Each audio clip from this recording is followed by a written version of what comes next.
1 year ago, I came to Davos and told you that our house is on fire. I said I wanted you to panic. I've been warned that telling people to panic about the climate crisis is a very dangerous thing to do. But don't worry, it's fine. Trust me, I've done this before, and I can assure you it doesn't lead to anything.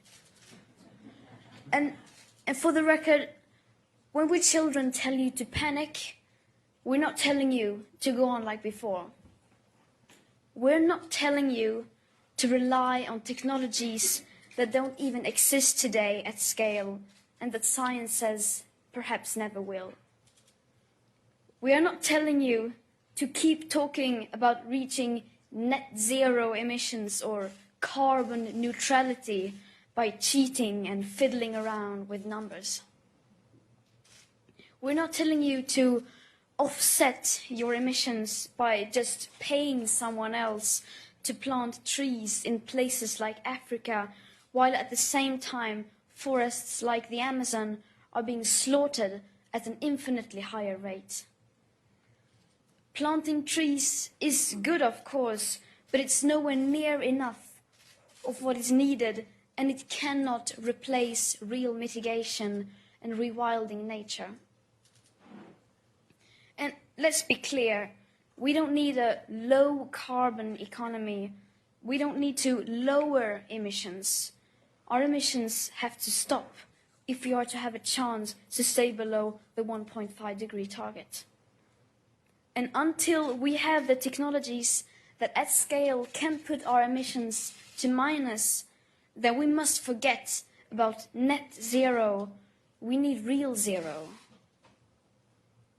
Because distant net zero emission targets will mean absolutely nothing if we just continue to ignore the carbon dioxide budget that applies for today, not distant future dates.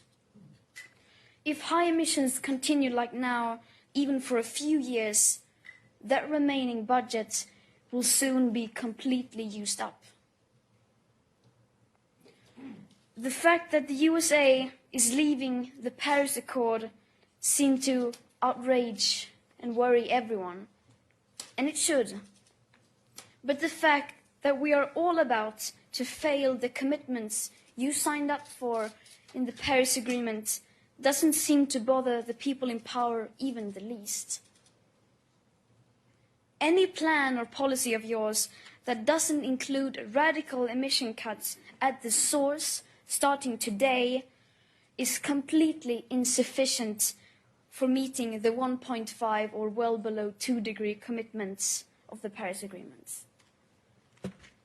And again, this is not about right or left. We couldn't care less about your party politics. From a sustainability perspective, the right, the left, as well as the center have all failed. No political ideology or economic structure has been able to tackle the climate and environmental emergency and create a cohesive and sustainable world. Because that world, in case you haven't noticed, is currently on fire. You say children shouldn't worry. You say, just leave this to us. We will fix this. We promise we won't let you down. Don't be so pessimistic. And then, nothing. Silence. Or something worse than silence. Empty words and promises which give the impression that sufficient action is being taken.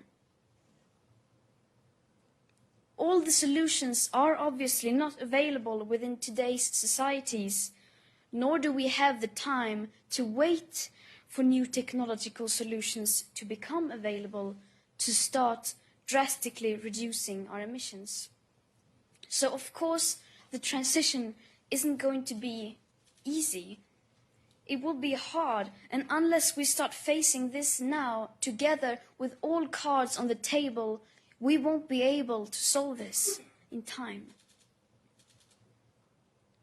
In the days running up to the 50th anniversary of the World Economic Forum, I joined a group of climate activists demanding that you, the world's most powerful and influential business and political leaders, begin to take the action needed.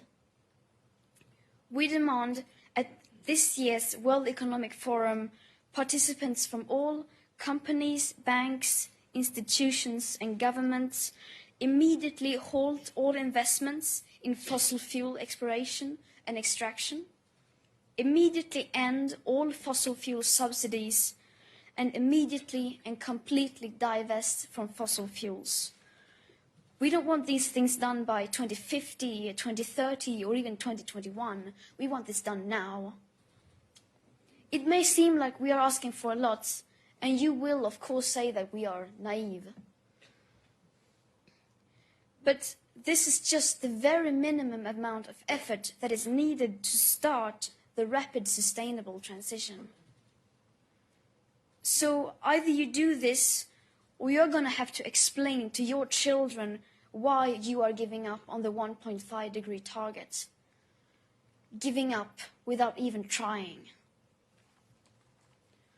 Well, I'm here to tell you that, unlike you, my generation will not give up without a fight.